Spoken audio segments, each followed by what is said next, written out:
everyone, and welcome to another episode of Little Give. Go ahead, introduce yourself. Tell us where you're from. Tell us what you're all about.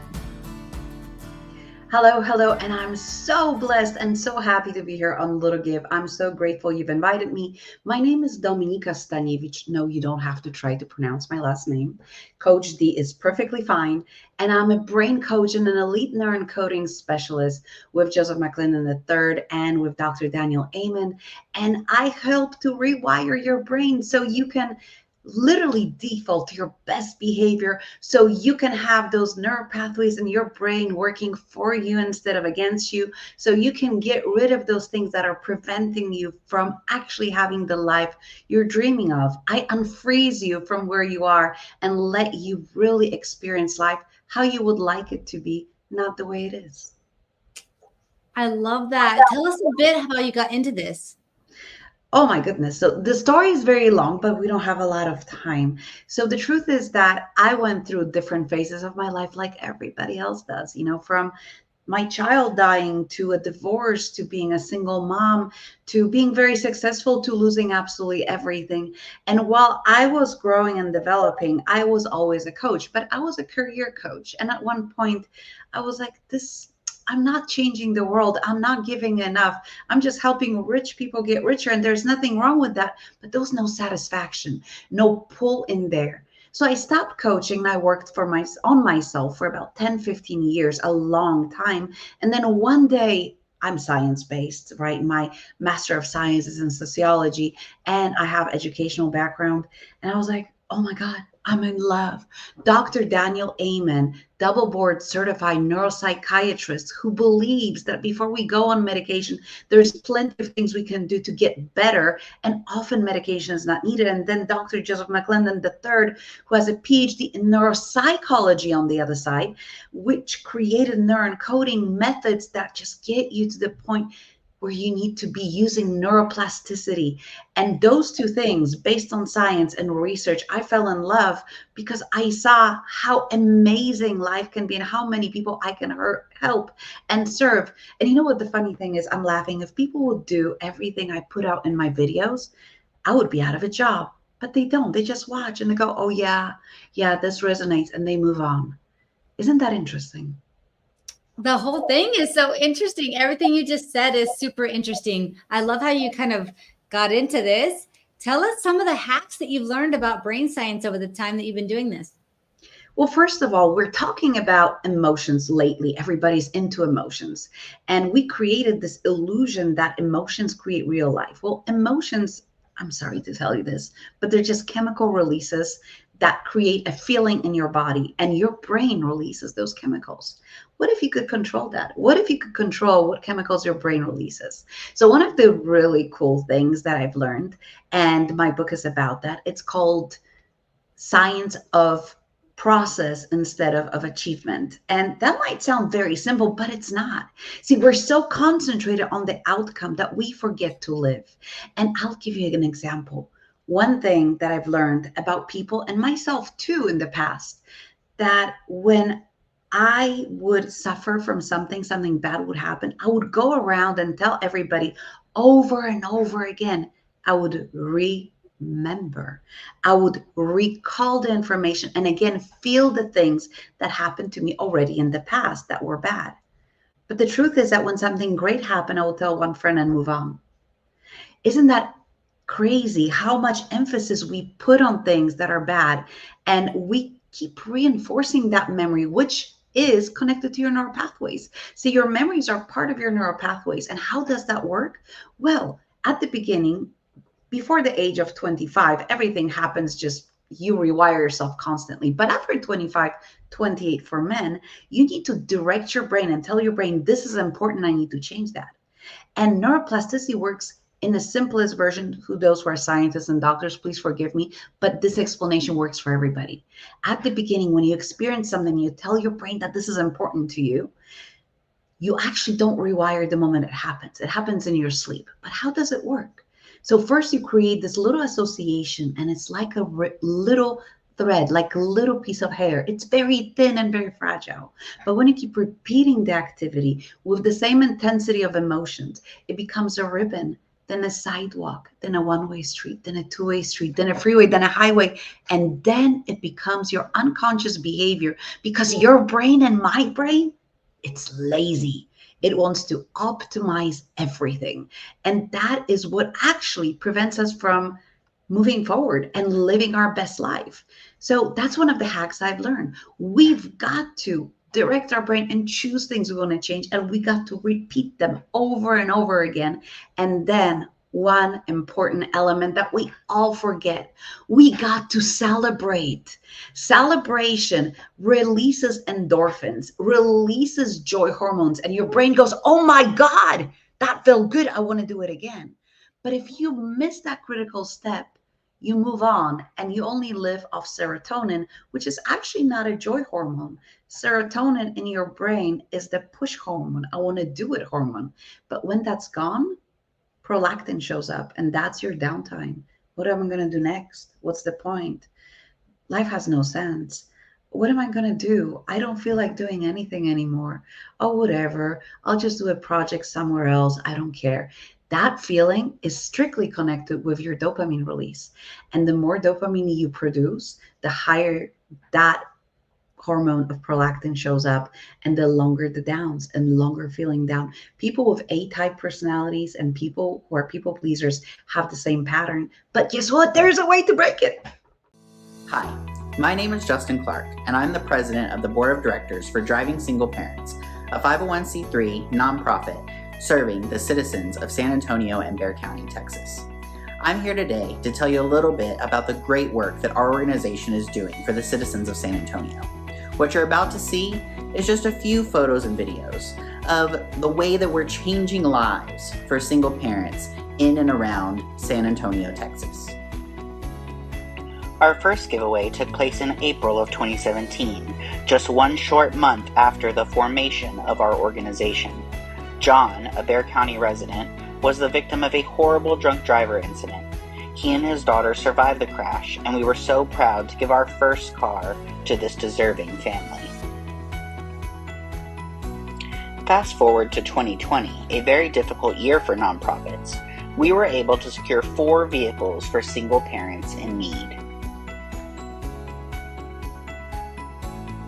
Our organization, including our board of directors, list of partners, and portfolio of people we've been able to help in San Antonio, continues to grow, and it's all thanks to donors and local community organizations that have helped us along the way. This giveaway took place in 2021 and shows that we continue to help single parents even after the struggles brought about by COVID-19. Because of limited funds and the overwhelming need, we at Driving Single Parents are incredibly selective with the people we help. Some are victims of domestic violence. Others had a spouse pass away tragically, or otherwise fell on hard times. These single parents show adversity in the face of challenge and aren't looking for a handout. We offer a hand up and help get them back in the driver's seat.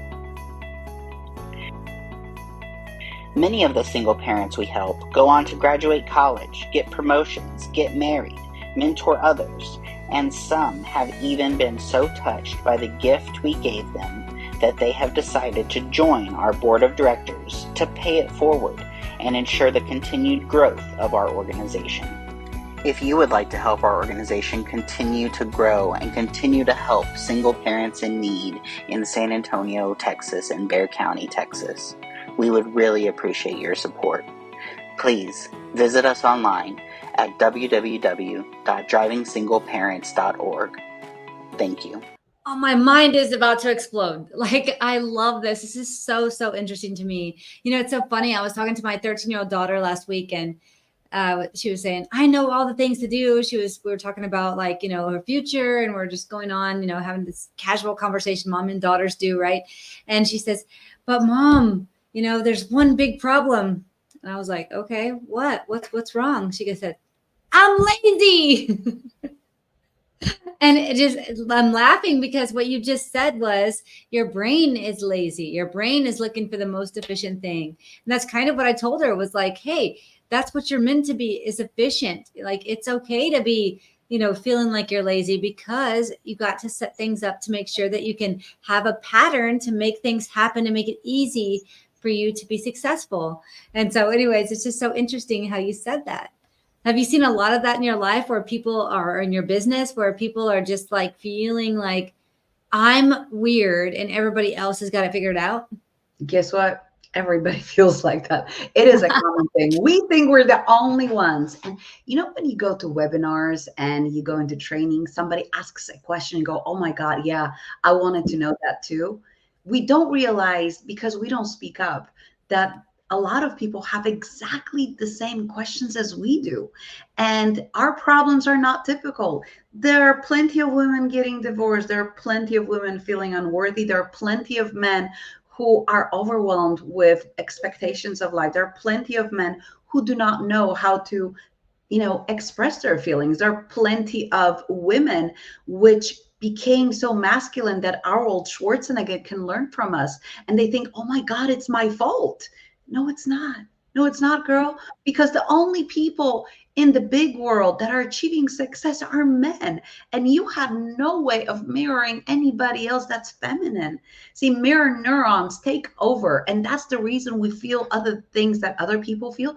But it's partially responsible that we become what we see. So your environment is crucial. So how many women do you know that are successful and are feminine and are beautiful and are in the flow?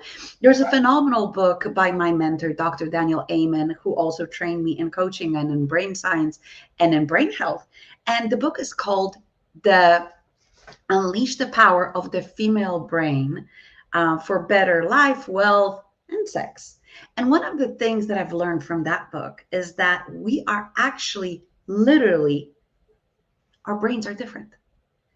It's not the parts that are different, but the sizes of parts are different, which predispose us to different behaviors and thoughts. Yes, this book is absolutely phenomenal. You got to read it if you're a woman. It's not extremely scientific, but it gives validation when we have that intuition. Guess what? It's a real thing. 3 brain structures are responsible for it. Listen to it. It's your best guide. This is the time you're accessing your deep memories and the feeling you get in your gut. Guess what? You're wired to have that intuition. It is your guide. It's beautiful. It's not a woo-woo science. It's actual brain structure. And men, those structures in men are 3 times smaller than in us. We have a gift. Let's use it. Also, men's brains, because of the sizes of different parts of the brain, and I'm not going to go into the very detailed names of brains so you guys don't get bored. But in that book, you'll find out that they're literally wired for process. We're not. We're wired for flow. We function in a frame naturally where everything is flowy. There's a frame that keeps us. It's like kind of being a river, and men create the banks. But the river, when it overflows, it's actually fertilizing everything, and everything grows because of that. And when it's come, it flows, but it goes over or under. There's no process for that. It just goes.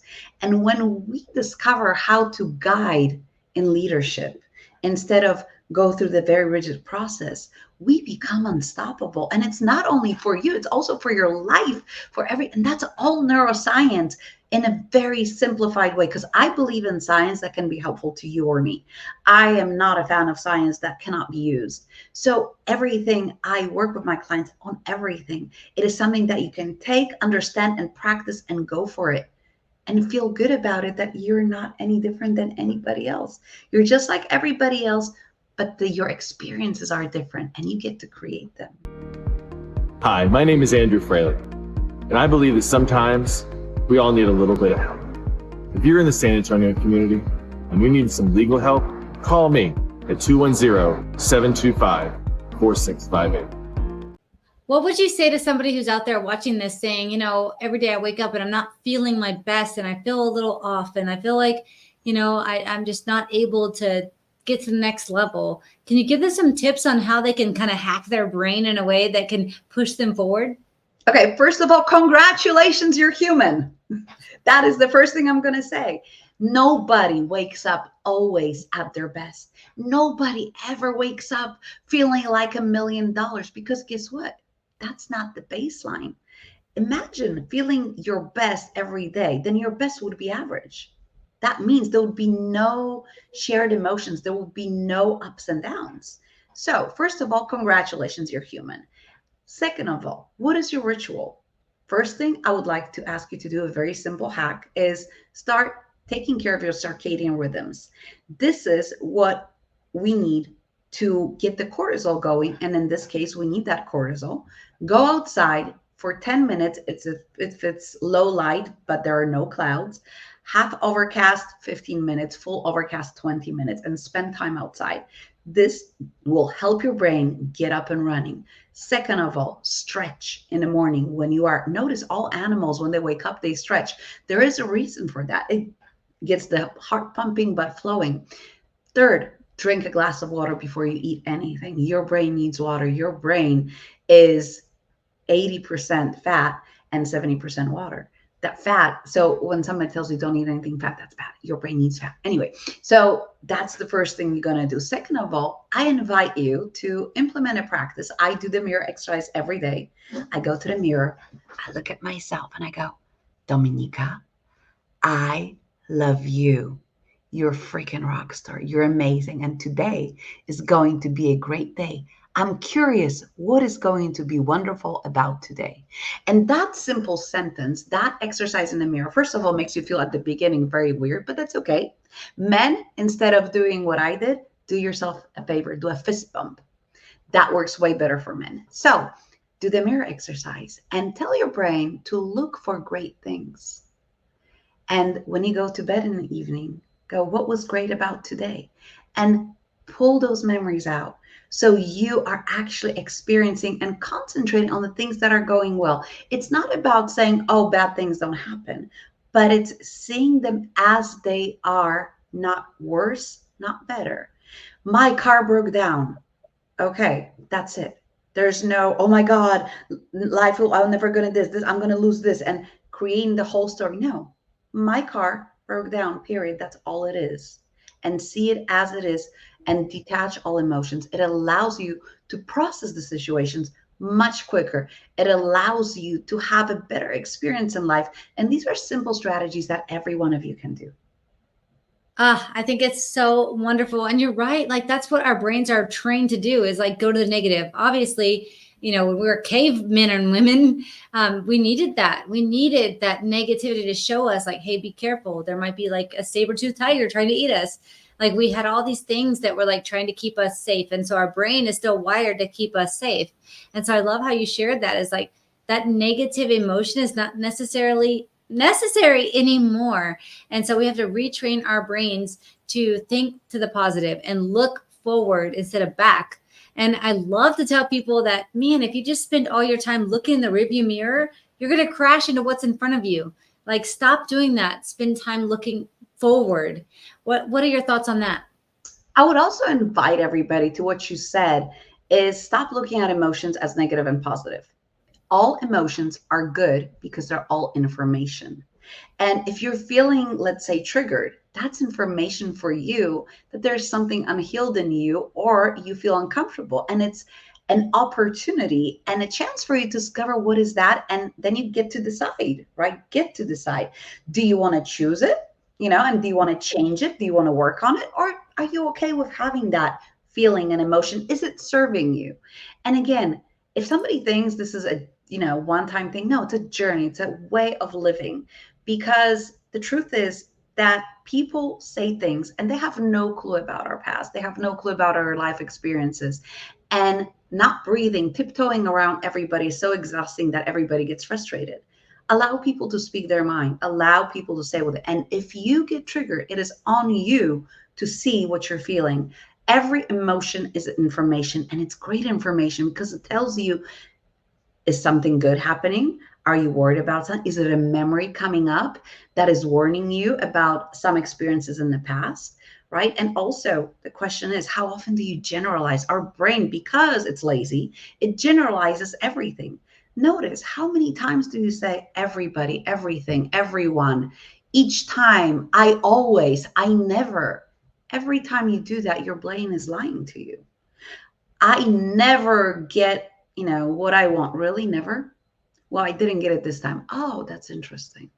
Right? So the generalization takes away joy from your life. So stay away from anything. Again, we're going back to see things as they are. And I am a big proponent of treating emotions as information instead of labeling them positive, negative. Because if you're fearful, that might be a sign that your female intuition, if you're a woman, is telling you that man might hurt me. That's a good thing. That's if I see a guy in Poland, right?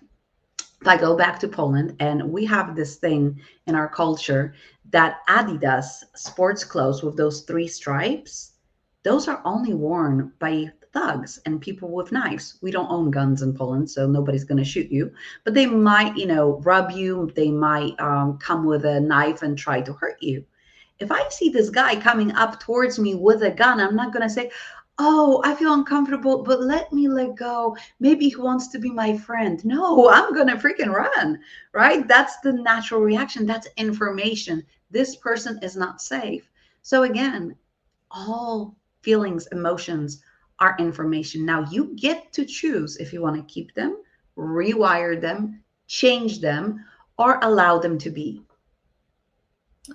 Such interesting and awesome information that you're giving us today. What about if when you're trying to interact with somebody else, like say, for instance, you're in a relationship with someone and, you're trying to navigate their feelings. So we can all be in charge of our own feelings and our own thoughts. And we can, kind of figure out how to respond or not respond. And we can figure that out. How do you figure out how to respond effectively to another person who's maybe experiencing, some trauma in their lives or their past? Well, one thing I would say, you said one thing that I would say, don't do it, which is how do we navigate their feelings? We don't. They're responsible for that. What we can do, we can navigate how we respond to their behavior. That's what we can do. There's this little story, this little rhyme. As I think, so I feel. As I feel, so I do. As I do, so I have. And your control ends on the do, because the moment you put it out, you're asking for a response. So one of the things is I would invite you to listen to people, and whatever they say, remember that it's about what they're going through, not about you. You triggered something and they are going through something. It has nothing to do with you. You might have had the best intentions and they need to work on themselves in their realm. But what you can say is, I hear that you're hurt right now. Is there anything I could support you in? Which is very light way of saying, I hear you. One of the things most humans want, and that's my word for the year. I'm working on this. I'm not yet great at it, but I'm working on it, and I'm working on it. And it is the receiving part.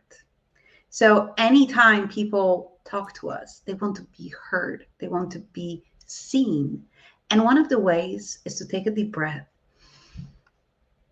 look them in the eye, say, I appreciate what you're saying. I hear what you're saying. I feel what you're saying, whichever your language is. And is there anything I can do to support you? Without any other sentences. That allows those people, you give them the chance to self-correct. You give them the chance to introspect, because at the end of the day, the only person who knows what they need is themselves. You have no clue if they need a hug right now. Do they need to be yelled at? Do they need to be listened to? And one of the things, I'm not a relationship coach, I'm a brain coach. So I have phenomenal relationship coaches that I can send you to. But one of the things I've learned and I practice in my life is when somebody wants to vent, I go, okay, before we start talking, I would like to know, would you like me to brainstorm with you, listen to you, or solve the problem? And I then be quiet. I shut up and I let them choose what they want. That takes the responsibility of me navigating their life. A lot of people just want to be heard. Some people do want to brainstorm and they want ideas thrown at them, with the caveat that you don't need to take their advice. They don't need to take your advice. They just want to brainstorm. Or do you want to solve a problem, right? So when you start a conversation, you see that it's getting heated, you can say, I appreciate what you're saying. Can I ask you one question before you go on? Would you like me to listen to you, brainstorm with you, or solve your problem? And let them choose. I guarantee you that quality of your relationships will grow exponentially just with one sentence. I love that. I love that, asking, giving them the choice, because that is very difficult. You're talking to people all the time, and, they're telling you something, and some people are like fixers, they want to fix the problem. Like, okay, you're telling me this for a reason. Let me solve your problem. But that may not be what they need. So I love that, to give them the option before you even start the conversation. That's a fantastic tip. Thank you for that. So what's your favorite part of the work that you do? I think my favorite part of the work that I do is see people blossom and having those big eyes going, oh my God, I don't have to live like this. I don't have to be stuck. I don't have to have anxiety. And I don't have to use medication. A lot of people don't want, and don't get me wrong, medication is important, especially in traumatic events, and sometimes it's absolutely necessary. But 90% of the time it's not. And it's just our patterns, our brain that is not functioning properly. It's not wired properly. And seeing them being enlightened and being less stressed, seeing them having the option of seeing the future, them not being angry, them going, oh my God, this is amazing. And this change and this change and this works and this works. This is so easy. I'm like, isn't it? Right. So having them having the skills to navigate their life better and having the life they want and desire is so fulfilling. And it's so absolutely magical. I cannot imagine how you would not be excited about people not needing you anymore. Ah, I love it. I love it. Thank you so much for sharing all that you have shared today.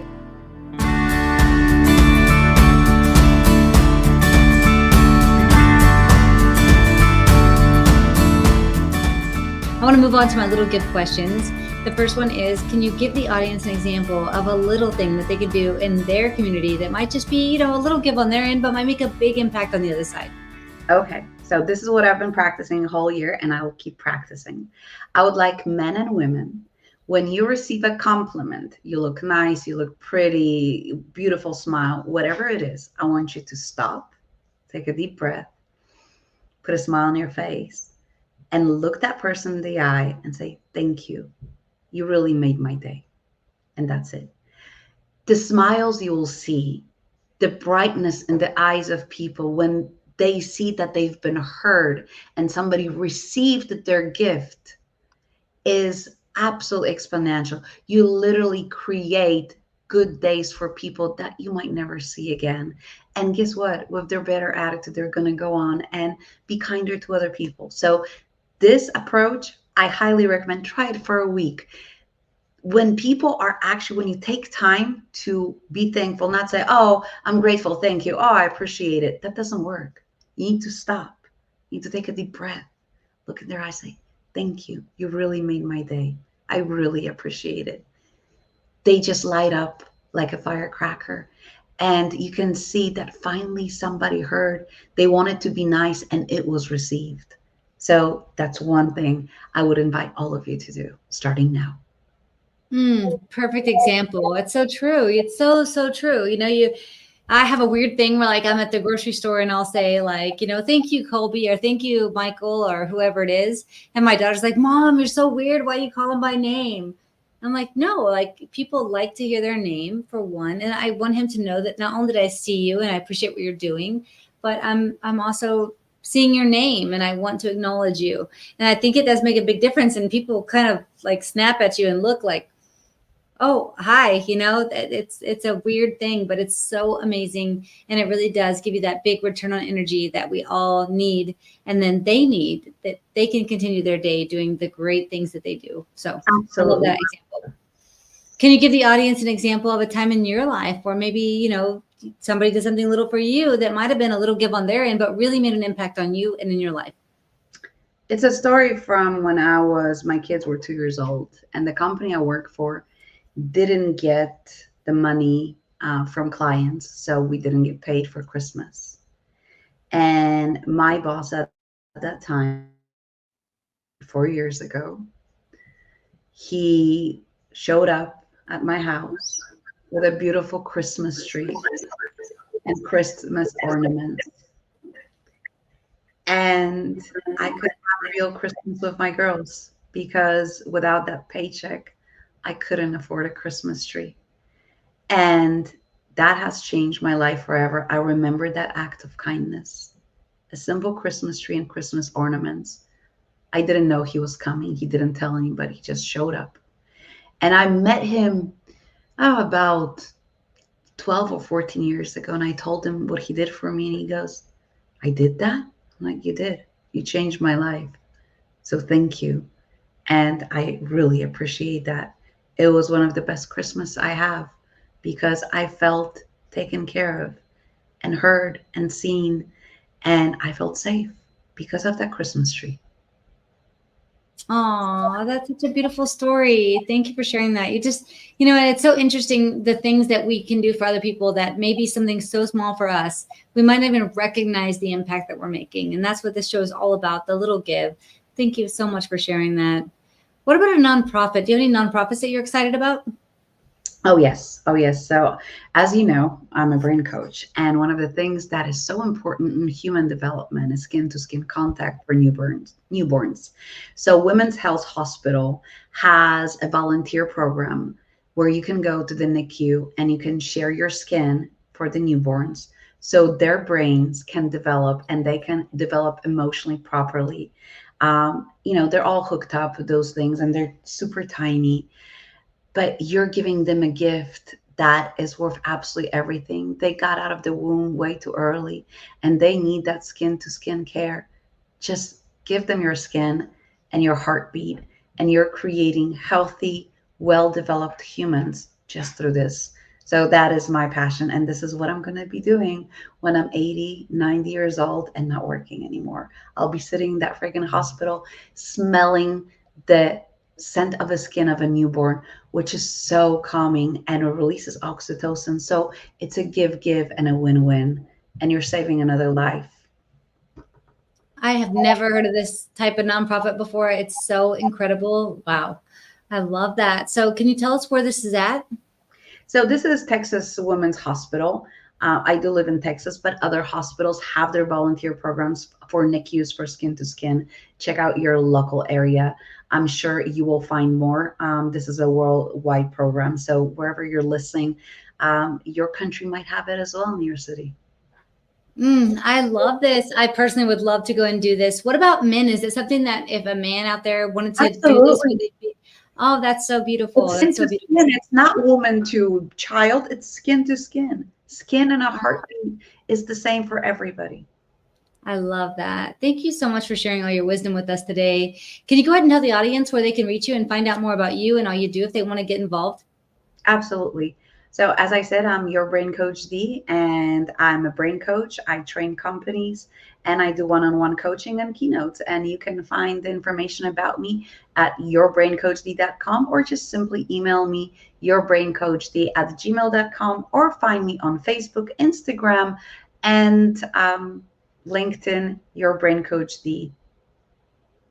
Well, I'm so looking forward to keeping connected with you and all that you're doing. I think you added so much value today to the audience and even to me myself. So I'm so grateful for all of that. If anybody out there watching fell in love with this nonprofit she featured, please do go find out more on the website. Go donate your time. Skin to Skin is something that we can all do that is free and cost us nothing. Please go give your time if you possibly can. Would you mind giving us some parting words before we conclude the episode? Life is exactly what you dare to make it. Although we're human beings, the doing is where the success lies. So please go do what you know how to do and make your life a better place for yourself and everybody around you. Well said. Thank you all so much for watching, and we will see you all next week. It was my pleasure. Thank you so much for having me. Thank you so much for watching this episode of Little Give. If you would like to learn more about how I highlight ordinary people doing extraordinary things to help others, or maybe you'd like to be a guest, or maybe you know a nonprofit that you would like to see featured on a future episode of Little Give, you can find all the information on our website at littlegive.com. If you'd like to get involved with our kindness clip segment, please do send in those videos. Send them via email to cindy@littlegive.com. Or you can tag us on any social media under Cindy Whitteman or #LittleGive. If you'd like to know more about our podcast, you can also find us on all major streaming platforms under Little Give Podcast. Please do find our Facebook group under Little Give TV show and join it. We'd love to keep you up to date with future episodes. Thank you all so much for watching, and I can't wait to highlight the next ordinary person doing extraordinary things to help others. See you next time.